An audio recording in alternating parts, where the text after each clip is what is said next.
डाँडा काटेर है यस्तो डाँडा डाँडा डाँडा डाँडा पुरै माथि गएर घर छ, फेरि डाँडा छ होइन, यस्तो छ है। यो चाहिँ हाम्रो के भन्छ भन्दाखेरि साङ्गा भन्दा हल्का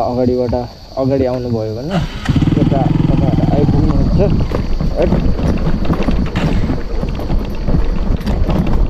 स्टार्टै नगरी कुद्ने रहेछ यस्तोमा, तेल जोगिने त लाल छ भिडियो चाहिँ, भ्यू चाहिँ लभली है गाइज। यसो भ्यू हेर्नु मन छ भने यतातिर नआउँदा साङ्गा त्यहाँ भिजिट गर्न, यतातिर अगाडि रोडमा पनि ध्यान दिउँ गाइज चाहिँ अहिले लड्यो भने छैन यार। यो बाइकै हड्डी भाँचिने भयो यार मेरो आज।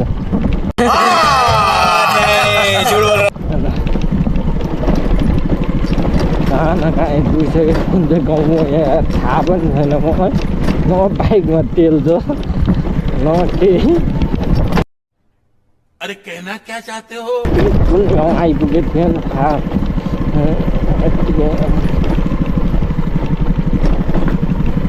यतातिर रोड चाहिँ रहेछ अलिअलि, सोध्छु कोही भेट्यो भने। यहाँ गाउँहरू सुक्खा रहेछ, के हो किराना पसल देख्छु एउटा दुइटा। त्यहाँ बस्दाखेरि यस्तो छ बाटो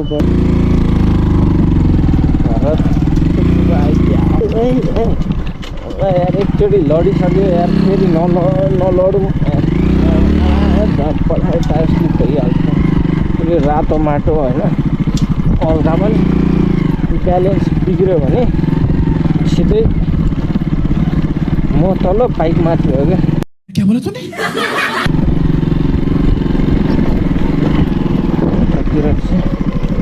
यस्तो भ्यू छ यस्तो के भन्छ, यस्तरी यिनीहरू फार्मिङ गर्ने रहेछ यता चाहिँ। हो के भन्छ पुरै हुन्छ नि ल्यान्डहरू, खेतीपाती उब्जाउनको लागि युटिलाइज गर्ने रहेछ। तर पुरै कस्तो मिलाएर हो क्या, यसले के पो भन्थ्यो मैले बिर्सेँ ठ्याक्कै। यो के भन्छ स्टेप बाई स्टेप ल्याडर जस्तो हुन्छ नि, हो त्यस्तो स्टेपमा गर्ने रहेछ यतातिर। सायद यो पहाड ठाउँ भएर होला यसरी गर्ने। टाढासम्म होइन, घरहरू निकै के त यस्तो कोप्चेमा छ। ओए साङ्गा जाने बाटो यही हो कि? मूर्ति त यहीँ देख्छु त अगाडि, गएर आउनु पऱ्यो क्या गाइड। म अब हामी जान्छ मूर्तितिर, यो मूर्ति आएन ल्या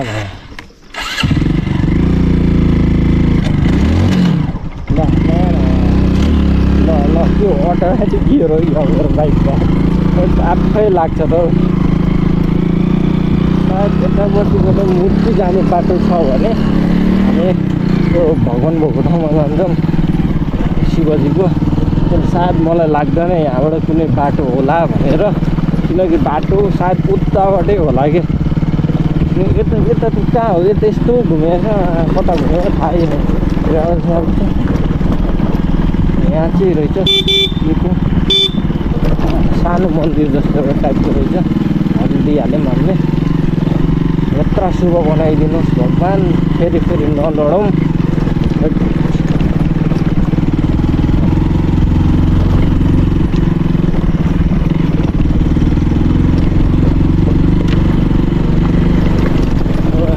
लास्ट ग्राभलबाट यार, अगाडिबाट पनि चिप्लिने रह्यो, पछाडिबाट पनि चिप्लिन्छ।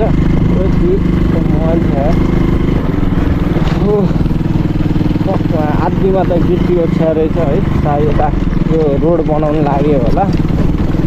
त्यही भएर। यहाँबाट देख्न सक्नुहुन्छ गाइस है, एकदमै दामी भिलेज है। कसैलाई के भन्छ गाउँ जस्तो यो काठमाडौँ छेउछाउ बस्नु छ भने त्यता यो साङ्गा काप्दै आउँदा हुन्छ, पुरै गाउँकै भाइब्स आउँछ तपाईँहरूलाई है। एकदमै गाउँ जस्तो लाग्यो मलाई चाहिँ। तपाईँहरूलाई चाहिँ कस्तो लाग्यो होला कमेन्ट गर्नु होला। त्यस्तै गर्मी चाहिँ छैन है गाइस, भ्यालीतिर अहिले गर्मी चाहिँ निकै बढेको छ यो हप्ताभरि। तर यतातिर हेर्नुहुन्छ भने घाम त लागेको छ तर त्यस्तो साह्रो गर्मी होइन जति हुन्छ नि काठमाडौँ जस्तो चाहिँ थाहा छैन नि त्यो चिल जस्तो दरिङमा नै हुन्छ नि बाहिर जानु डुलुङ जस्तो मौसम छ कि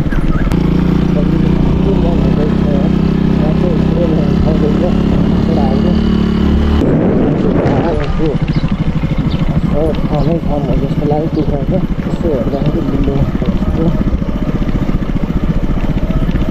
जति चाहिँ तपाईँहरूले ह्यान्डल छोडेर ट्राई नगर्नु होला रिक्सी त रिक्सी नै हुन्छ कतिखेर झरिन्छ थाहा हुँदैन त्यस्तोमा तपाईँहरूले गर्नै मन छ भने आफ्नो रिक्समा गर्न सक्नुहुन्छ कहिले काहीँ आउँछु त्यही आएको बेला चाहिँ यसो घुमिहालौँ भनेको यहाँ चाहिँ के रहेछ फेरि सायद हेलिकप्टरकै त्यो के भन्छ राख्ने ठाउँ होला सायद एउटा हेलिकप्टर त त्यो के भन्छ ढाकेर राखेको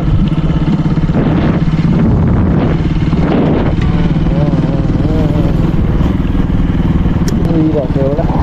ठाउँमा हेलिकप्टर अड्किँदैछ गाइज त्यसै धेरै साइन रेन्ज भने मात्र त्यत्रो एकदमै अड्किँदैन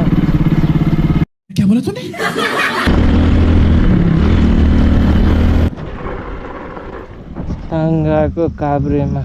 यो कहाँ कहाँ बाटो छ यार कहाँ कहाँ घर छ कहाँ हरायो म थाहा पनि छैन यार मलाई जुत्ता हात उकालो बाटो छ है बाइकमा हेर्नु न गाइज पेट्रोल लिनु लागिसक्यो अघिदेखि भनिरहेछ है यता सोधेको पेट्रोल पम्प पनि निकै टाढा छ भन्थ्यो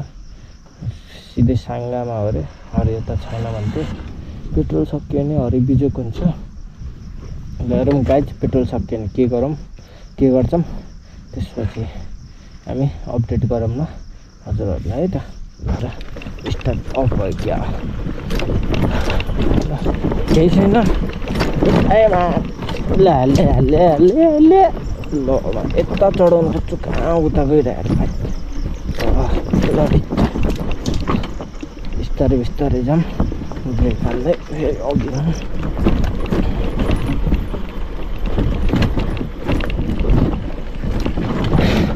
उकालो चढेपछि एउटा चाहिँ मजा आउँछ गाइस ओह्रालो झर्दा टेन्सनै हुँदैन क्या बाइक साइक बिग्रियो के भयो भएन मतलबै छैन ओह्रालो झरिहाल्छ जे भयो पनि आएन दैनिकी जीवन चाहिँ गाह्रै छ जस्तो लाग्यो भएको भने जस्तो पसलहरू छैन जस्तो लाग्यो अलिक सुविधा कम्ती होला पेट्रोल पम्पै त साङ्गा पुग्नुपर्छ भने मान्छेले त फुल ट्याङ्की भयो केही पेट्रोल हाल्दैन होला है मलाई जहाँसम्म लाग्छ एकचोटि हालेपछि आनन्द छ भनेर त्यो पानीको पाइप ल्याउनु हो यस्तो सिलिन्डर बोकेर ल्याउनुपर्छ है कहाँ कहाँबाट निकै अप्ठ्यारो छ कतिजना सायद यता के भन्छ किचनको लागि चाहिँ दाउरै युज गर्नुहुन्छ जस्तो लाग्यो त्यहाँ दाउराहरू निकै देखेको थियो यता साइडतिर बाटै उकालो ओह्रालो भाइ केही छैन प्लेन त एक ठाउँमा भेटाएको नि अहिलेसम्म के रमाइलो लाग्छ त्यो हरियाली छ चिलमा हावा खाँदै गाइस तपाईँहरू पनि आउनु होला यता राइडमा यसो समय मिल्छ भने अङ्कललाई स्लिप चाहिएको थियो के हो अङ्कल जाउँ कि भनेर कहाँसँग छोडिदिनु पर्ने हजुरलाई जान त म चाबेल जाने अब साङ्गा भन्ने बाबु कहाँ जानुपर्ने म त यहीँ अगाडिसम्म हो नि त्यही साङ्गा भन्दा ओलो हल्का हो र ए त्यो भइगयो त त्यसो ल बस्नु ल हजुरलाई पाहुना लाग्न आएको घर हो र ल गाइज हामीसँग के भन्छ गाउँको बाजे भेट भएको छ ल बाजे केही भनिदिनु त धादिङदेखिबाट म पाहुना लाग्न आएको छोरीहरूमा अब अहिले म घर फर्किँदैछु धादिङतिर देउराली भन्ने ठाउँमा मभन्दा चाहिँ दामी चाहिँ बाजेले भ्लग बनाउनुहुन्छ है गाइज धन्यवाद छ भाइ बिहा हो अहिले कहाँ बिहा हुनु बाजे जागिर दिनु अब जागिर चाहिँ पाउला होइन बाजे तर त्यो भाइ बहिनी मात्रै भन्नु होइन म चाहिँ उहाँ के भन्छ काठमाडौँबाट आएको अनि यतिकै यहाँ चाहिँ काम ल्याएको थिएँ म त्यहाँ इक्जाम दिँदैछ अनि म त खाली बसेँ नि त अनि त्यही भएर यत्तिकै म घुम्न डुल्न आइदिएँ हो कि एक्लै घुम्न लडेर फेरि उठ्यो यहाँबाट कस्तो बाटो लास्टै चिप्लो रहेछ अनि लडिहाल्यो 7-8 वर्ष भयो मेरो भाइको छोरी घर अनि मैले भेटघाट गर्न आएको ए ठिक छ गर्नुपर्छ